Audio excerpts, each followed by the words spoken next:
Sa isang matinding balita, lumutang alegasyon na nagpadala umano si First Lady Lisa Smangs ng babala sa mga men in uniform ng bansa. Ayon sa mga ulat, sinasabing re-restriktahan niya ang kanilang pag-akses sa mga balita na kumukontra sa administrasyon. Hindi lang raw pagnanakaw ang isinisiwalat ng mga ulat, kundi pati rin ang pagmamanipula ng kanilang mga tauhan. Ayon pa sa mga ulat, hindi lamang mga vloggers ang nais nilang tanggalan ng karapatan sa pagmamahayag ng katotohanan sa tunay na nangyayari sa Malacanang. Binanggit din na tinanggalan ng karapatan ang mga men in uniform na malaman ang katotohanan sa mga pangyayari sa bansa. Ang mga aligasyon na ito ay nagdudulot ng malaking sigalot sa lipunan at nagpapalala pa sa tensyon sa loob ng pamahalaan. Well, ito nga ang balitang ating pagkakatutukan. Ngunit bago ang lahat, siguraduhin mag-subscribe at i-hit ang notification bell para sa patuloy na pagtutok sa mga sulyap ng bagong balita sa tunay na boses ng masa.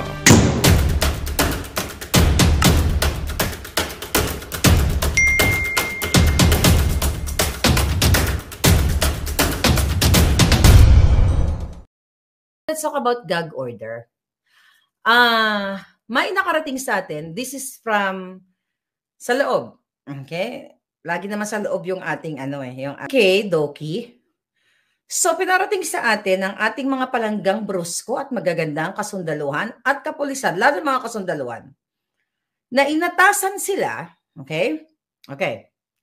Mga palangga, inatasan, may silent gag order sa mga men and women in uniform, sa mga military camps. Palangga, you have to know. Okay, nakalagay dito. Military camps, mga troops na wag daw makinig sa boljak ni Maharlika. Oh my God, Diyos ko, masyado kayo na-apekto sa nga bells ko. Ako lang to. So inutusan, okay, there is a silent order, a silent gag order in all military camps. Troops not to listen to you, palangga, not to watch your Boljak TV. Kasi sinasabi ng Presidential Communications ni Lisa Tanas at ni Kuting ang kanyang pamunuan na si Maharlika, okay, na ako daw ay propagandista ng China. Sagutin muna natin to, putang ina. Propagandista ng China. Okay, remember, nilabas yan itong si Jotox Queen, kung ako Voodoo Queen, si Jotox Queen Katrina Ponce, na kami ni SAS ay ng China, ay binabayaran ng China. Kaya nga sabi ko, meron ko direct contact kay Xi Jinping, si Kuting wala, ako meron. You know what, nakakatawa ito. Doon sa mga palangga kong men and women in uniform, I know hindi kayo naniniwala. Ang isang Maharlika na naninirahan sa Amerika, okay? At nandito ako, ang Amerika, makikipagsabuatan ako sa China. Kung, you know what, minomonitor din nila ako. Kasi nung nireport ko si Lisa Tanas sa FBI, si Lisa Araneta Marcos, na siya ang utak sa pagpapapatay sa akin o magpapapatay pa lang sa akin, magpapategi boom-boom, okay, magpapagurgur sa akin, nireport ko siya, inimbestigahan din ako. Do you think one side lang sila? Okay? Hindi pa pwedeng sabihin mo, ito, tapos hindi mo i-reveal kung ano yung, well, you don't need to reveal. Dito sa Amerika, isang banggit mo lang ng pangalan mo, alam na nila kung ano background mo, day. Pati utang mo kasama. Di ba? Public eh. Pati utang mo kasama. So how come na, well, okay, let's talk about this. Baka mawala ako. Di nakarating sa atin na pinipigilan ni Kuting Jr., ni Au-Au, ni Browner, Romeo Browner ng AFP, ng Presidential Communications, ng mga buwakang inang taksil sa bayan na manood sa akin. And that is suppression of freedom to watch Boljak TV. And suppression of freedom of expression kung anong gusto nilang panoorin. Kasi pwede ka magbigay ng gag order sa mga kasundaluhan o kapulisan na wag sila, i-restrict mo yung kanilang opinion o to disseminate the information if it is issue of national security. Di ba? Kung sasabihin niya, kung ang isang sundalo, magsalita siya na, itong plano namin, pupwesto kami dito sa ganito, tapos ipi-Facebook mo, that is national security issue na dapat i-address ng gobyerno, na isinisiwalat ng isang sundalo o pulis yung kanilang military plan or activity. So yan pwede mo gag order and that's legal. But mag-issue kayo gag order, silent gag order, sa aking mga poging mga bruskong sundalo dyan. Di ba? Baka naman. Di ba? May nag-comment kasi, baka naman. Seriously, mga palangga. Ito ay pagkitil. Okay? Okay? Pagkitil sa malayang pagnunood. Diba? Kung merong malayang pamamahayag, may malayang panonood, bakit mo kami pangimasukan? Bakit to pigilan ang mga palanggang sundalo? Bakit? Dahil totoo ba ang sinasabi ko? Kasi we have had 2 vlogs yesterday. Napanoorin niya bonggang-bongga about the gentleman's agreement at kung tungkol sa kailan dapat what do you call it? Yung sa bang-bang-banga. Okay? So ngayon, mga palangga, ito ang nakarating sa akin. Question ko nga dito na ako ay propagandista ng China. Uy. Matagal na akong kinulong kung ako ay propagandista ng China, mga palangga. Kahit hindi ka makakagalaw dito. Alam mo yung mga dito, maliban na lang kung talagang sobrang high sindikato ka, di ba? Dito hindi ka makatakas. Babang-bangan ka lang ng helicopter, di ba? Nakikita niyo naman sa mga pursuit, dito nga lang, traffic pursuit lang, yung mga traffic violation, yung mga taong tumatakbo ng bonggang-bongga, wala tayo niyan eh. Ang helicopter nakatutok sa'yo, paano ka makakatakbo? Paano ako makakatakbo? Hindi ako makakatago sa Amerika. TNT lang ang nagtatago. At yan ang sabi nila, TNT ako. Tago ng tago. Ba't naman ako magpapahuli sa mga demonyo? Hello? So ngayon, mga palangga, sabi ko nga dito, sinagot, ayan. Sabi ko nga, sabi pala ng ating palangga, nako, Madam Maharlika, tinalo mo pa ang CIA, FBI, Pentagon, Department of Homeland Security, at Secret Service. Diba? Grabe yung bintang sa'yo. Talagang pinagsama-sama. Yan ang gusto nilang iparating sa mga kasundaluhan at kapulisan. At sasabihin sa taong bayan na ikaw ay propagandista ng China. So yan po ang gustong sabihin ng pamunuan ni Au Browner. Alright? So, kasi masyadong effective ang inyong Fair Lady. Maniwala ba kayo? Uy! Oy, mga palangga na ako, mga Ilonggo, bala nga mga gwapo-gwapo, balada sa Mindanao o Biscandiin. Mapati man ka mo sa mga kabuangan, sining nga gobyerno. Sige, abi. Mapati ka mo? Sa mga sa mga palangga ko dyan, lahat kayo, magdiniwala ba kayo na ako'y propagandista ng China? And the fact, I'm here in the United States. At sabi ko, bawat galaw mo dito ay makikita ka.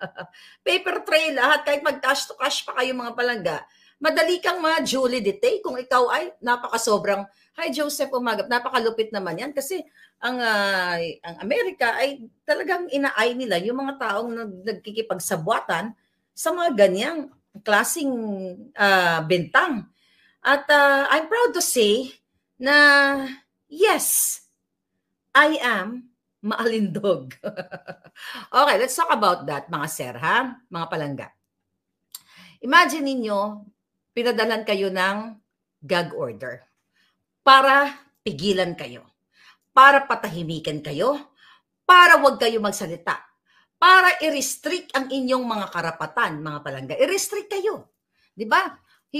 The same thing na ginawa kay SMNI, sa akin, sa ibang mga vloggers, katulad ni General Macanas, The General's View, pakifollow nyo nga yan sa kanyang YouTube. Lahat kami dito, yun din ang ginagawa nila ngayon, silent, mga palangga, sa mga kasundaluhan.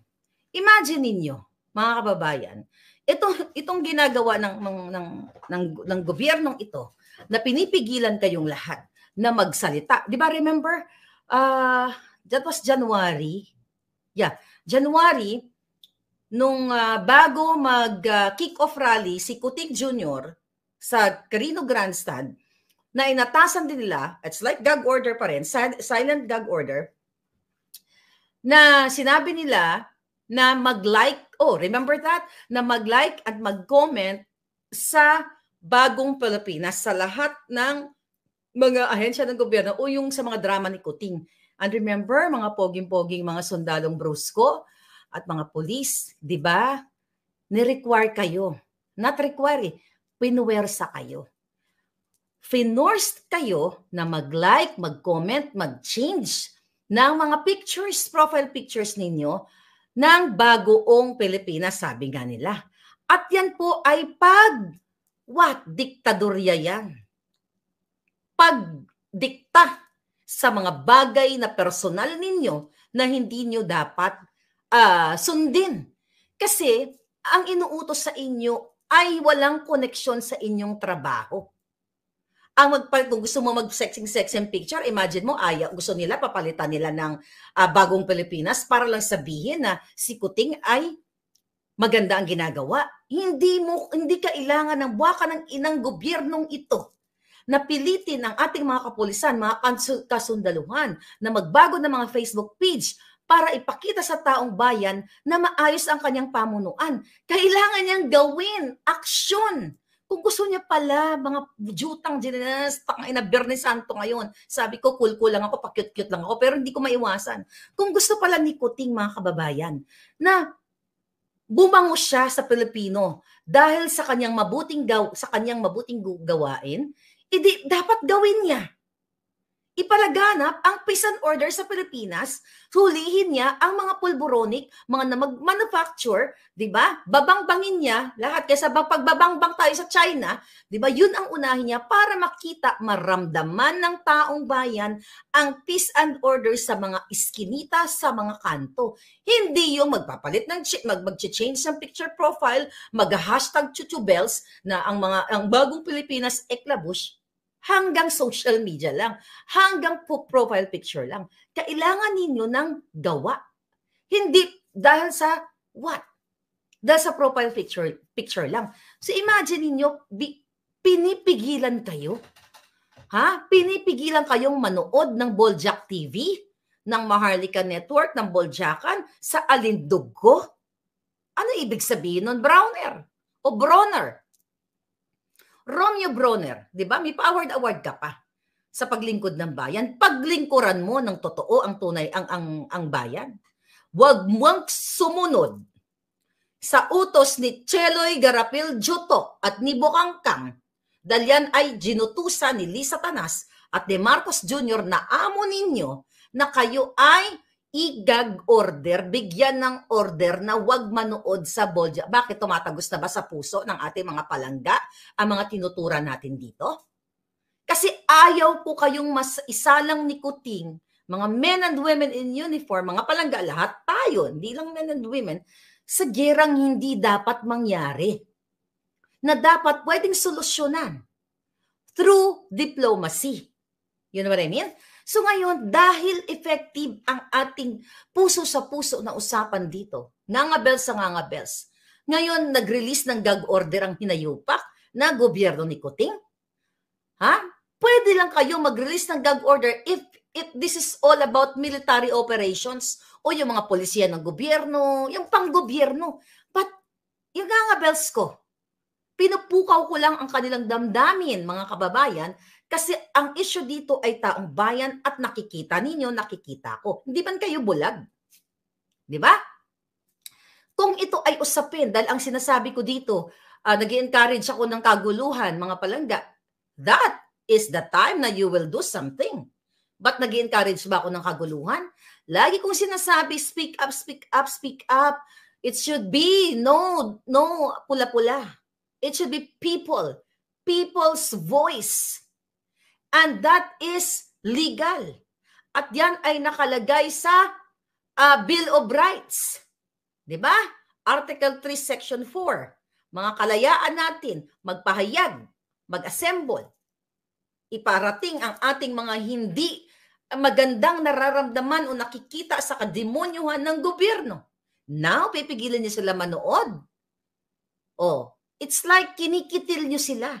Indirectly, kinikitil ninyo o ginugurgur ninyo sila.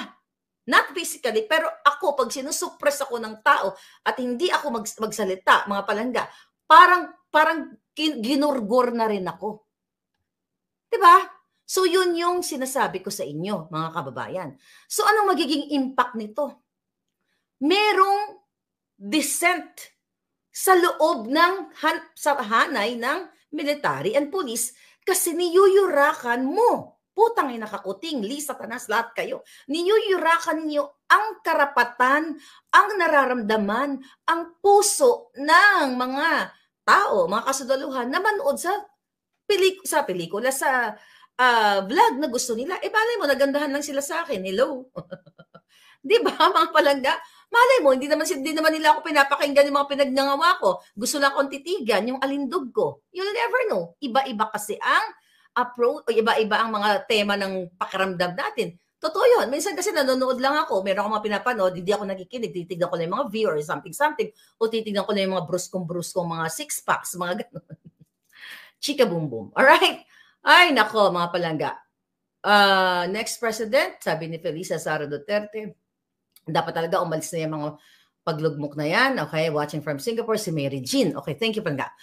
So, kaya, minsan mapapatanong ka na, di ba, may mga lumalabas yan na baka mag-withdraw ang militar, di ba? At hindi naman yan sa atin lang. It happens all over the world na kapag ang gobyerno o ang presidente ay tumatraidor o tumataksil o pinagtataksilan ang taong bayan, mga palangga, ay what? Kailangan kumilos ng mga military kung nakikita nila ang mga bagay na yan kasi ito ay issue again ng panlipunan, pangkabuhayan ng tao. Pangkabuhayan, buhay, kapakanan ng taong bayan. At nangyayari yan, not only in the Philippines, magbasa kayo historically, ang daming nag-withdraw ng suporta sa isang presidenteng ungas, katulad ni Kuting. Ngayon ay tututok ako kay Kuting. Kailan ba dapat nag-withdraw ng support ang mga kasundaluhan, ang mga kapulisan, or mga taong nasa government sa isang presidenteng bangag? Ano yung mga factors kung bakit dapat magdesisyon ka? Or bakit mag-isip ng ganong bagay? Bakit entertainin? Ayan, dahil lang palangga. Hindi ko yung labo na ng salamin hihitad. Punasan muna natin. So ngayon, kailan dapat? Number 1, mga palangga, violation ng konstitusyon natin. Ano yun? May binayolate ba si Kuting? Yes, doon pa lang. Sa sinabi ko kanina sa inyo na pakikipagsabuatan ni Lisa Tanas ng appointee ni Marcos Jr. na si Ivan Uy, okay? Na si Ivan Uy at yung namatay na si Hubert Guevara, yan ay violation ng ating konstitusyon. Bakit? Pinakialaman ang democratic process ng halalan ng buwakan ng inang gobyerno ni Kuting at siya mismo at si Satanas Lisa at dinistrongkar ang eleksyon. Isa yan sa mga kadahilanan kung bakit ang mga military o mga kapulisan o mga tao na sa gobyerno ay mag-withdraw ng support sa isang presidenteng bangag. Hindi ko sila inuutusan, but I am telling them to speak up. I'm telling you, ito yung mga considerations, ito yung mga factors kung bakit in the past may mga nag-withdraw ng support. Kasi nilabag ni Kuting Jr. ang saligang batas sa pamamagitan lamang, isa pa, sa pag-appoint kay Michael Ma. Paulit-ulit ko, na special envoy to China na sa kabila ng aligasyon sa taong ito na siya ay what? Siya ay smuggler.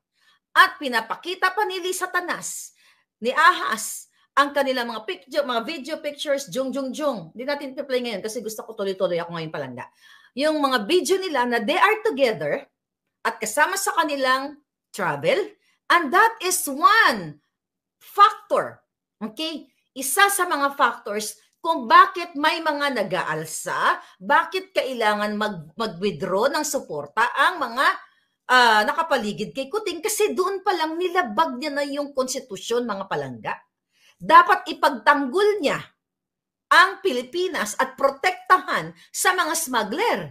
Pero taliwas kasi national security, yung pagbagsak ng ekonomiya is part of national security. Sino ang nagsabi pa ulit-ulit yan? Si dating National Security Council Clarita Carlos. Alam po yan ng mga taga-intelligence. Alam yan ng Nika. Alam ni Clarita yan. Ayaw lang magsalita ni Clarita. Baka gurgurin siya ni Tambaluslos kasi nag-work siya kay Tambaluslos. Wala nga prinsipyo si Clarita. Kasama yan sa report ng Nika na ipinorward kay Clarita. Then, sinabi niya kay Marcos Jr. na ang mga sangkot dito sa smuggling ay mga kamag-anak, kaibigan ni Lisa Tanas, sila-sila. So sa halip na aksyonan ni Kuting para magbida-bidahan siya, para matuwa tayo na pinagugurgur niya ang mga smugglers, katulad na sinabi yung nakaraang SONA na your days are numbered. O baka hindi ka naabutin ng pangalawang SONA mo, Kuting. So yun, isa sa mga dahilan, isa sa mga factors na kung bakit may mga nag-aalsa o nag-withdraw ng support from the government sectors like the military and the police forces. Yun mga kababayan. Then, ano pa? Ano yung mga dahilan? Ano yung mga factors na nakikita natin bakit ganito yung hinayupak na gobyernong ito na binibigyan kayo ng silent gag order, mga palangga? Kasi, kayo dyan, alam ko, I know your heart. Mga Bisaya, lahat kayo, ano man ang lahi nyo dyan, no? Ano man saan man kayo na probinsya, Ilocano, Kapampangan, I know, alam ko puso ninyo. Ramdam ko. Alam mo ang Pilipino, like ako, nasa ibang bansa ako dito, no? Pag nakamit ka ng Pilipino, para kayong magkiklik agad kayo o alam mo ang puso ng Pilipino. Alam mo rin kung demonyo ang Pilipino. Alam mo rin kung katuko pareho kayo. Kaya alam ko kayo, mga palangga. You are there. You're fighting for your country, for your family, and of course, para sa bayan. That's why you work there. Umahawak kayo ng mga malaking bang to protect your bansang minamahal. Okay? At tama lang yan na protektahan niyo ang bansang minamahal ninyo. Pero hindi dapat kayo, para na lang kayong asong julol na inuutusan na makipagbangbang sa mga gerang hindi para sa atin. Palikan nyo na lang yung vlog ko kagabi. Ngayon, mga kapalangga. Number 2 na pwede nating tignan dito, yung legitimate ba si Kuting? Bronner, sino ang nagbibigay sa'yo ng basbas? Sino ang nagbibigay sa'yo ng kontrol? O sino ang nag-uutos sa'yo? Sino ang nagmamando sa'yo? Hindi ba si Lisa Smugs? So, ibig sabihin, mga palangga, hindi legitimate si Kuting. Mga kababayan, mga palangging kong mga sundalo. Ibig sabihin, hindi na legit, maliban pa sa expose ni Attorney Glenn Chong na nakipagsabuatan si Lisa Tanas, si Kuting sa Smart Magic, siya ay hindi legitimate president. He's not the acting president.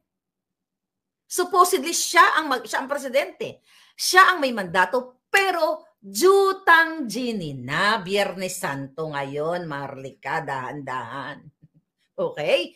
Narinig nyo naman, mga palangga, kung mga bruskong kasudaluhan at magaganda nung naglabas ng video si Lisa Smugs tungkol sa AFP appointments. Okay? Nakita nyo yun na ang sinasabi niya na kapag patuloy daw, sick and tired daw siya sa paggagamit ng pangalan niya, kapag may narinig pa daw siyang chucho, ay sasabihin na niya ang kanyang asawa na hindi kayo i-appoint. Sugar bells ka na lang kung hindi mo maintindihan yon. Sino ang nagmamanibig sabihin dahil ginamit ng pangalan ng Jutang Gini ng buwaka ng inang Jonget na Lisa Tanas yan, hindi na kayo ma-appoint if you're qualified. That is, maipapakita ninyo na ang legitimate president, supposedly si Kuting, ang nagpapatakbo, ang lumalabas dito. Nakikita nyo naman yan, huwag na tayo magbulan. Alam nyo naman yan, na si Lisa Tanas Ahas ang nagpapatakbo ng Pilipinas. At again, paglabag po yan sa konstitusyon.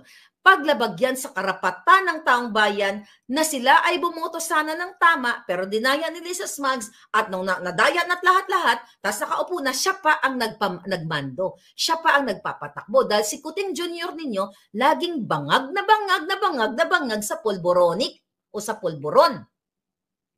See? So, isa yun sa mga kadahilanan kung bakit may mga nagwi-withdraw na support ang mga military at kapulisan, mga palangga. Ulit-ulitin natin.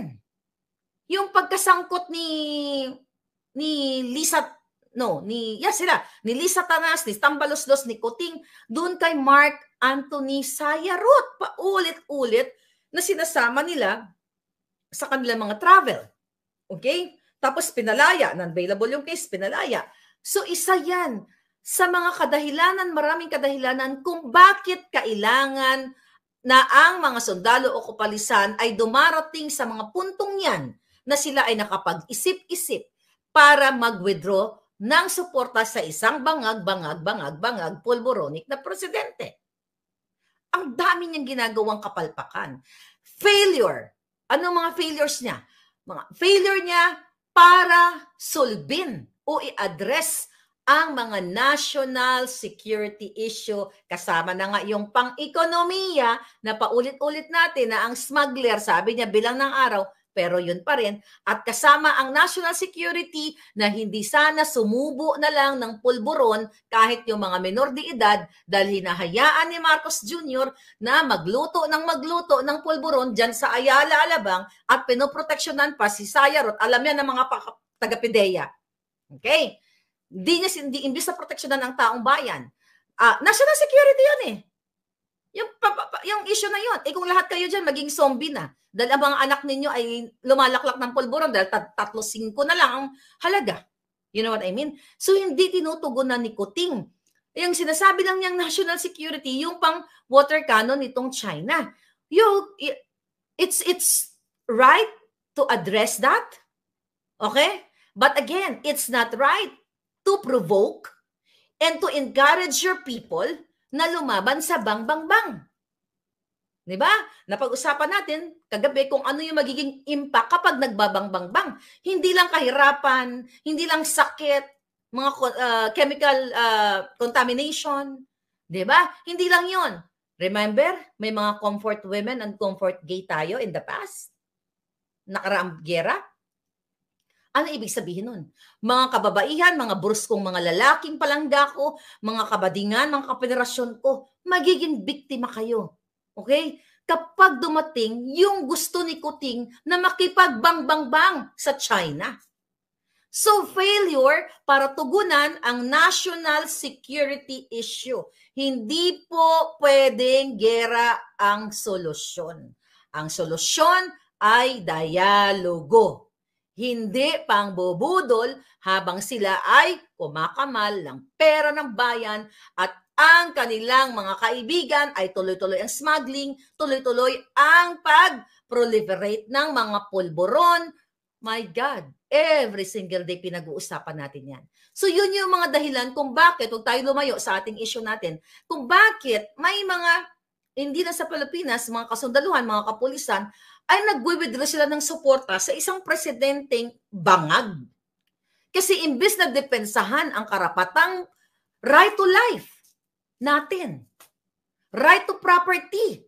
Imagine yung mga propriedad nyo, sisirain yan ng bang-bang-bang.